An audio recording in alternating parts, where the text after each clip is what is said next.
What's up, Park Hoppin'? It's Olden coming back with another video, and today we got a bit of a scary story coming out of Michigan with a ride basically on the brink of tipping over, and it was actually because of some courageous bystanders that you may have actually seen and may witness people's lives being saved. It's one of these weird things that's happened, but also at the same time, it's also kind of a cool thing. The fact that people would actually risk their lives in a way, based on what I was seeing in the video, I was like, man, this seems like a risk.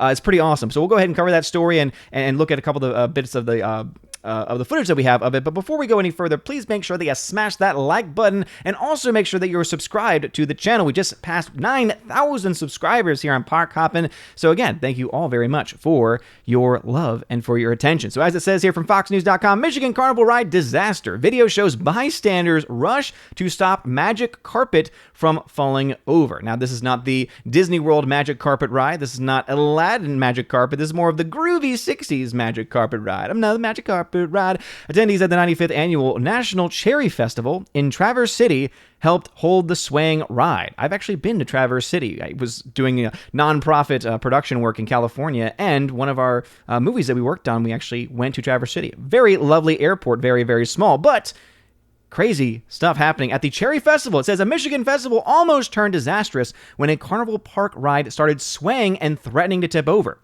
Attendees at the 95th Annual National Cherry Festival, again, 95 years is pretty impressive, in Traverse City, Michigan, intervened Thursday when the Magic Carpet Pendulum ride started to sway, rocking back and forth while carrying near full capacity. The ride appeared to come loose from its foundation, but the cause is not yet clear. So we'll go ahead and just look at this right now. So as you can see, the ride is literally tipping back and forth. Again, this is a ride moving this way, which might be the only thing that probably saved it, was the fact that the ride was and is going in that certain direction. But as you can see, people are running up, going and trying to put as much weight on the front as possible, but to stop it from swaying. And again, this to me is actually a very heroic action by tons of people. Now, one could probably say that there's probably loved ones of theirs on the ride itself, but even so, I think that whether you know the people on the ride or not, the fact that anyone would run up to a ride in motion, because again, what if this was not the only issue? What if it wasn't just about to tip over? What if the ride was falling apart and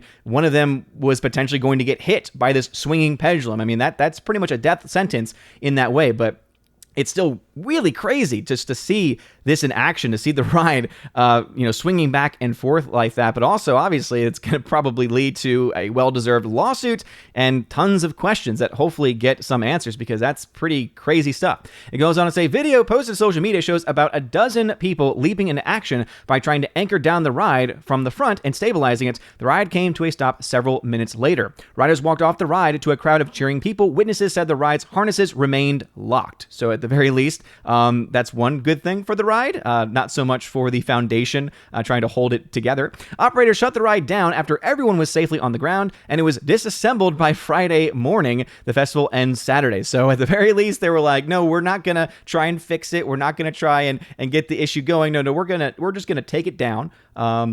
You tried, you did your best, and you failed epically. And so thank the Lord no one was hurt. And obviously thank the Lord that that they were able to stop this ride from potentially tipping over, and that they were able to take the ride down. And as I said, hopefully they find out exactly how it happened and that they didn't pack up the ride to try and hide anything. Because again, I feel like if I was involved or if I had a family member that was on the ride itself, again, I think a lawsuit would absolutely be very warranted at this point. It says festival organizers and Arnold Amusements Incorporated have not made any comment as of Saturday morning. And so this story having been posted 2 days ago. So I'm wondering if they have added anything. Normally they have a little bit of an update here if they have any updates to the story. It doesn't not look like there's been an update, at least as far as Fox News is concerned. But yeah, I would say that Arnold Amusements definitely deserves criticism and absolutely must say something. The fact that they wouldn't even come out to say, we are looking into this, we are taking this very seriously, do not worry, our rides are very safe, at least to put some people's minds at ease. The fact that they haven't even done that kind of makes me start to question whether or not this company is really a legitimate one in the face of all of this stuff going on right here. And I know that if I was ever put in charge of anything as far as hiring a traveling circus or a traveling theme park in this case, I probably wouldn't call on Arnold Amusements Incorporated until they make some kind of statement. At the very least, say, hey, here's what happened, and here's what we're doing to make sure it does not happen again. As it says here, no one reported any injuries from the incident. The Traverse City Police did not respond to Fox News' request for additional comment. Again, it's kind of just crazy to me that there hasn't been a little bit more information about this story, just because it is pretty crazy, especially, for theme park news and for theme park stuff. I'm just surprised that there isn't a little bit more information here, but this video was posted over by Philip Lewis, and there's obviously, of course, TikTok videos and all that stuff on social media available. But yeah, what are y'all's thoughts about this story? Again, I think it's kind of ridiculous that they have not officially responded to the story. Again, at the very least, according to this, and I mean, whether you like Fox News or not, I feel like when it comes to places like Fox News, mainstream media sites, typically they do update stories as they go, especially stories like this of a pretty insane nature. But anyway, what are your thoughts about this? Are you in the Traverse City area? Are you in the Michigan area? Do you know anything about this cherry festival? Is it worth going to potentially have a magic carpet ride? And a magic carpet ride. Well, you don't know what end up like this. I don't know. But anyway, let me know your thoughts about all of these things that we mentioned in the comment section below. If you like this video, smash that like button. It really does help out a lot. And also, please share this video if you found it fun, informative, or entertaining. You have a wonderful day, everybody. And as always, God bless.